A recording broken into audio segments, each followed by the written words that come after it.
This is ZNN with Jamie Cooper.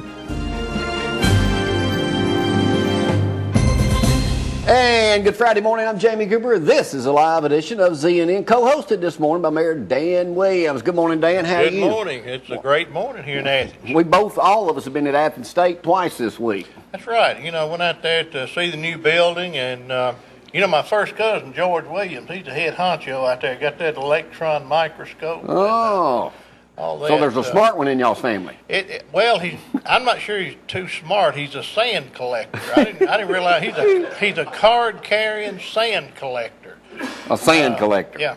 And I thought sand was sand, but he took that microscope and Get out. taught us a lot about Well, sand. they had a capacity crowd over there for that. It's a great building, and it's going to be a real asset to the university. They've done a great job. I talk about colleges, talk about Calhoun. I got a couple stories on this, but the first one, this portion of the show, brought to you by the Athens News-Courier. Calhoun is the first campus in Alabama to ban smoking. Now, I'm thinking we're trying to decide. I think that you will be allowed to smoke in your vehicle, but I don't know about that. But they had a press conference there, and Dr. Beck told all about it. But I've got some other stories coming up in a minute when they interviewed some people, and I'll tell you about how that goes too. Yeah. Also, News-Courier reports this morning, that little girl that was homecoming queen at Waterloo that was murdered up in Knoxville when she worked for that restaurant out of Decatur.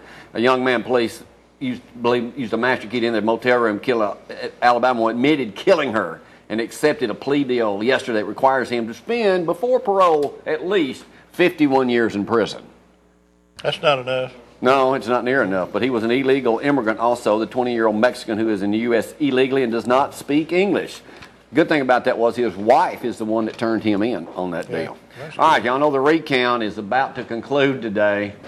Poor Tim James. Now, there's a couple letters to the editor in one of the other papers this morning, too, saying, does it make sense to you? Third place vendor Tim James is running out of opportunities right now. He hadn't gained any, actually. He gained 12 yesterday, but I think when it's all said and done, he put up $200,000 for this, and he's not gotten anywhere on it. So I think that's going to be a bust. All right, we just mentioned Delmore Days, Mayor Dan Williams, related to these folks. We'll talk more about that in just a moment. Tim Graves and Cherokee will perform at the 3rd Annual Delmore Days Music Festival. Now, this year it has been moved. It is next Saturday, the 26th. It has been moved at Athens State. It's not going to be on Beasley Field where there's no shade. That's right. It's going to be at Founders Hall, home of the Fillers Convention. Yeah. All right, that does it for the News-Courier on this Friday.